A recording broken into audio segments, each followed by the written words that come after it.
18 मई 1974 राजस्थान के पोखरण रेगिस्तान में दोपहर 3:45 पर धरती अचानक से कांप उठी। एक जोरदार धमाका हुआ, इतना तेज कि पूरी जमीन हिल गई। लेकिन ये कोई साधारण धमाका नहीं था, ये था भारत का पहला atomic test, smiling Buddha.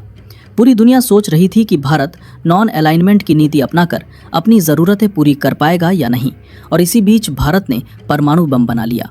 America के होश उड़ गए, यूके, फ्रांस और कनाडा सभी हैरान रह गए। सवाल ये था कि अमेरिका की नाक के नीचे से भारत ने ये कैसे कर दिखाया। लेकिन ये तो सिर्फ शुरुआत थी।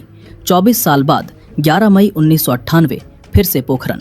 इस बार 3 धमाके एक साथ हुए और 13 मई को 2 और धमाके किए गए। इसके बाद भारत ने खुद को न्यूक्लियर पावर घोषित कर दिया। दुनिया ने दांतों तले उंगलियां दबा ली। अटल बिहारी वाजपेयी और एपीजे अब्दुल कलाम ने पूरी दुनिया को चौंका दिया था। लेकिन यह सफर आसान नहीं था। यह कहानी शुरू होती है द्वितीय विश्व युद्ध से, जब अमेरिका ने फैट मैन और लिटिल बॉय नाम के 2 एटम बम हिरोशिमा और नागासाकी पर गिराए। भारी तबाही हुई। जापान ने 1 हफ्ते के अंदर ही अनकंडीशनल सरेंडर कर दिया। एलाइज ने वर्ल्ड वॉर 2 जीत लिया। तभी दुनिया के बाकी देशों को एटम बम की अहमियत समझ आ गई। अमेरिका के बाद रूस ने 1949 में टेस्ट किया, यूके ने 1952 में, फ्रांस ने 1960 में और चाइना ने 1964 में। और उन्हीं दिनों हमारे देश के legendary scientist doctor Homi Jahangir Bhabha भी न्यूक्लियर रिसर्च पर काम कर रहे थे। वो भारत को एटॉमिक पावर बनाने में जुटे हुए थे, लेकिन सरकार ने कभी भी उन्हें न्यूक्लियर बम बनाने की परमिशन नहीं दी। लेकिन उसी समय कुछ ऐसा हुआ जिसने पूरे भारत को हिला दिया। 1962 चीन ने भारत पर अचानक हमला कर अक्साई चिन पर कब्जा कर लिया था। भारत की हार हो गई।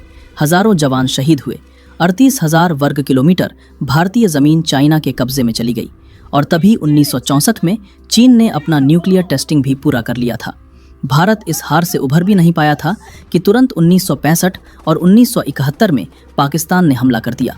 और तो और 1971 के युद्ध में ब्रिटिश नेवी फ्लीट अरब सागर से और यूएस नेवी बंगाल की खाड़ी की तरफ से भारत को घेरने लगी।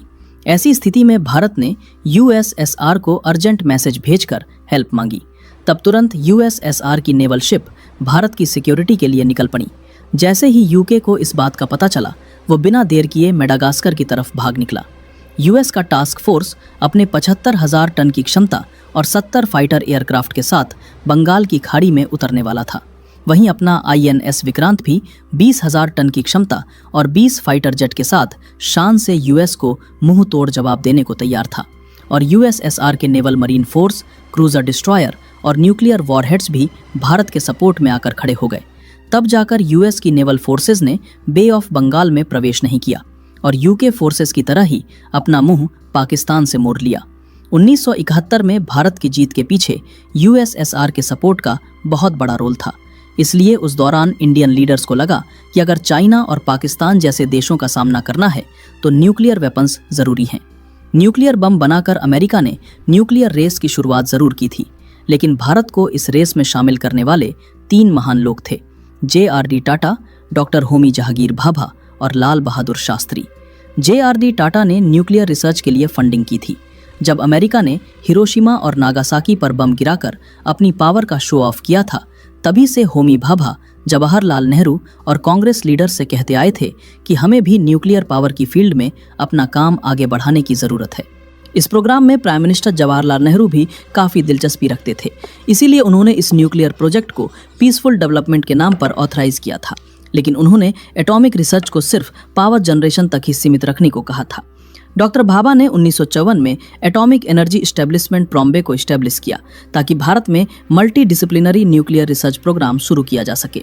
और जब 1964 में चाइना ने अपना न्यूक्लियर टेस्ट किया, तब लाल बहादुर शास्त्री ने 1965 में भारत के न्यूक्लियर एक्सप्लोजिव प्रोग्राम को ग्रीन सिग्नल दे दिया। लेकिन तभी जनवरी 1966 में कुछ ऐसा हुआ जिसे सुनकर आज भी रोंगटे खड़े हो जाते हैं। डॉक्टर होमी भाभा एक प्लेन क्रैश में मर गए और सबसे हैरान करने वाली बात, उसी महीने लाल बहादुर शास्त्री की भी संदिग्ध परिस्थितियों में मौत हो गई। एक ही महीने में 2 ऐसे लीडर जो भारत के न्यूक्लियर प्रोग्राम को आगे बढ़ा रहे थे, खत्म हो गए। आज तक ये रहस्य बना हुआ है कि यह महज संयोग था या कुछ और। लेकिन इन दोनों की मौत के बाद भारत का न्यूक्लियर प्रोग्राम एक बड़ा झटका खा गया। फिर भी दूसरे फिजिसिस्ट ने इस काम को आगे बढ़ाया। इन्हीं दोनों की याद में इस सेंटर का नाम बदलकर भाभा एटॉमिक रिसर्च सेंटर कर दिया गया, जिसके साइंटिस्ट्स ने मिलकर भारत के पहले न्यूक्लियर प्रोजेक्ट को आकार दिया। परेशानी ये थी कि आज़ादी के बाद भी भारत एक बुरे दौर से गुजर रहा था। तब ना तो हमारे पास एडवांस टेक्नोलॉजी थी और ना ही इस फील्ड में प्रोग्रेस करने के लिए स्पेसिफिक बजट। हालात इतने बुरे थे कि यूएस और यूएसएसआर जैसे विकसित देशों की ह्यूमैनिटेरियन एड पर देश चल रहा था।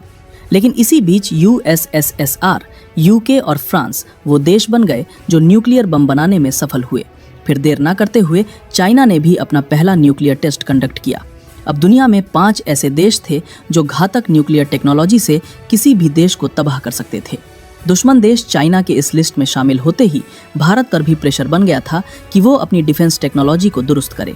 सिक्योरिटी के इसी खतरे की वजह से अब भारत ने भी अपना ध्यान न्यूक्लियर वेपन्स की तरफ मोड़ लिया। 1966 आते आते रूलिंग पार्टी से लेकर सारे लीडिंग इंडियन साइंटिस्ट लॉबी का भी यही मानना था कि इंडिया को एटॉमिक वेपन्स में सेल्फ रिलायंट होना बहुत ज़रूरी है। वहीं दूसरी तरफ रूस, यूएस, यूके, फ्रांस और चाइना ने नॉन प्रोलिफरेशन ट्रीटी बनाई, जिसमें कहा गया कि एनपीटी के मेंबर्स न्यूक्लियर वेपन टेक्नोलॉजी को बढ़ाने से रोकेंगे। उनका ये भी कहना था कि ये देश अब किसी भी दूसरे देश को इस खतरनाक वेपन को बनाने नहीं देंगे। ऐसे में एनपीटी की दोहरी नीति से भी भारत नाराज हो गया और इस ट्रीटी पर भारत ने साइन नहीं किया और ये डिसाइड किया कि अब भारत भी अपना एटम बम बनाएगा। लाल बहादुर शास्त्री की डेथ के बाद जब 1966 में इंदिरा गांधी के हाथ में सत्ता आई, उन्होंने भी फैसला कर लिया था कि भारत भी न्यूक्लियर बम बनाने पर काम जारी रखेगा। इस प्रोजेक्ट पर वेस्टर्न कंट्रीज की पैनी नजर थी। यूएस से लेकर कोई भी डेवलप्ड देश नहीं चाहता था कि भारत भी न्यूक्लियर क्लब का हिस्सा बन जाए। इन्हीं चुनौतियों के बीच न्यूक्लियर बम बनाने का काम 2 टीम्स को सौंपा गया, जिसमें पहली टीम को BARC के डायरेक्टर राजा रमन्ना लीड कर रहे थे, जबकि दूसरी टीम को लीड करने का जिम्मा DRDO के डायरेक्टर DD नाग चौधरी को सौंपा गया था। दोनों टीम्स को मिलाकर टोटल 75 साइंटिस्ट और इंजीनियर्स की टीम इस काम पर लगी हुई थी। लेकिन केवल 3 लोगों को ही न्यूक्लियर प्रोजेक्ट की जानकारी थी, जिसमें पहली खुद इंदिरा गांधी थी। मिशन की सीक्रेसी को बरकरार रखने के लिए डिफेंस मिनिस्टर और होम मिनिस्टर को भी इस प्रोजेक्ट की इन्फॉर्मेशन से बाहर रखा गया था। लेकिन यहाँ एक बड़ी परेशानी आई। बम बनाने के लिए प्लूटोनियम की ज़रूरत थी, लेकिन ट्रॉम्बे का फीनिक्स रिएक्टर पहले ही बंद हो चुका था और बचे हुए प्लूटोनियम को पूर्णिमा न्यूक्लियर रिएक्टर में इस्तेमाल किया जा रहा था। ऐसे में प्लूटोनियम की डिमांड को पूरी करने के लिए 1973 में पूर्णिमा रिएक्टर को शट डाउन कर दिया गया, ताकि वहां से प्लूटोनियम लेकर न्यूक्लियर टेस्ट में इस्तेमाल किया जा सके। इसके अलावा वासुदेव अय्यर ने बम के सबसे जटिल हिस्से न्यूट्रॉन इनिशिएटर को बनाने में कामयाबी हासिल की। ये वो हिस्सा था जिसे बनाने में अमेरिका को भी सबसे ज़्यादा परेशानियां झेलनी पड़ी थीं। टेस्टिंग के लिए साइंटिस्ट की पहली प्रेफरेंस पोखरन रेंज थी, क्योंकि टेस्टिंग एक ऐसे इलाके में की जानी थी जहां आसपास कोई आबादी ना हो, और ये सभी कंडीशन राजस्थान के थार डेजर्ट पर परफेक्टली एप्लीकेबल होती थीं। और फाइनली 18 मई 1974 को दोपहर 3:45 पर बटन दबाया गया। न्यूक्लियर एक्सप्लोजन हुआ। अच्छी बात यह थी कि बम इम्प्लोसिव था और टेस्ट को ज़मीन के नीचे किया गया था, इसीलिए रेडिएशन का हवा में फैलने का डर कम था। साथ ही बम 12 किलोटन क्षमता का था, इसीलिए विस्फोट ज़्यादा भयानक और विनाशकारी नहीं था।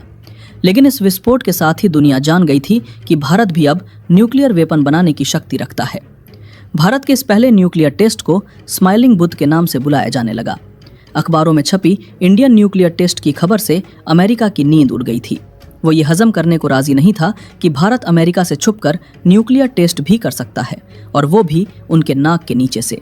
कुछ ऐसा ही रिएक्शन कनाडा का भी था, जो खुद को ठगा हुआ महसूस कर रहा था। दरअसल टेस्ट के लिए जिस प्लूटोनियम का इंतजाम हुआ था, वो कनाडा द्वारा दी गई हेवी वाटर रिएक्टर टेक्नोलॉजी से ही प्रोड्यूस किया गया था।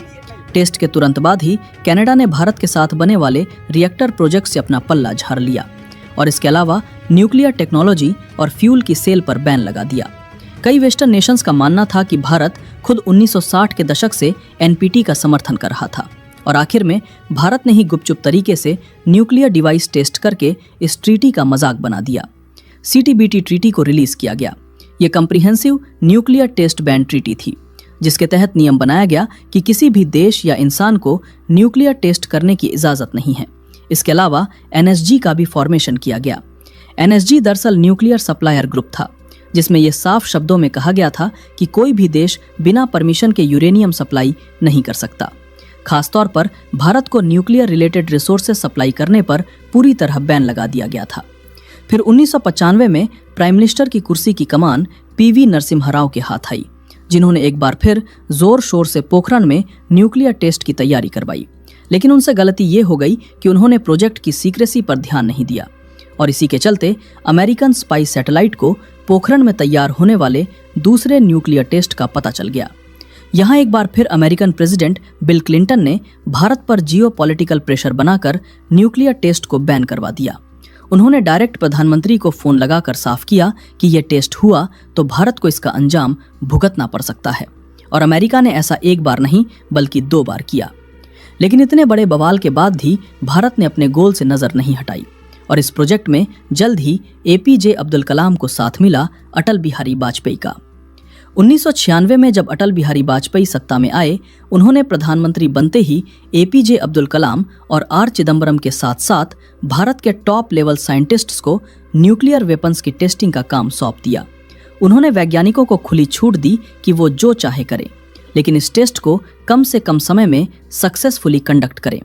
मगर अफसोस ये था कि उनकी सरकार केवल 13 दिनों में ही गिर गई और ये प्रोजेक्ट फिर से रुक गया। फिर 1998 में दोबारा पावर में आते ही अटल बिहारी वाजपेयी ने न्यूक्लियर टेस्ट को गो अहेड दिया। इस टेस्ट को करने में सबसे बड़ी चुनौती सीक्रेसी की थी। CIA की नाक के नीचे पोखरण में टेस्ट प्रिपरेशन करना आसान नहीं था।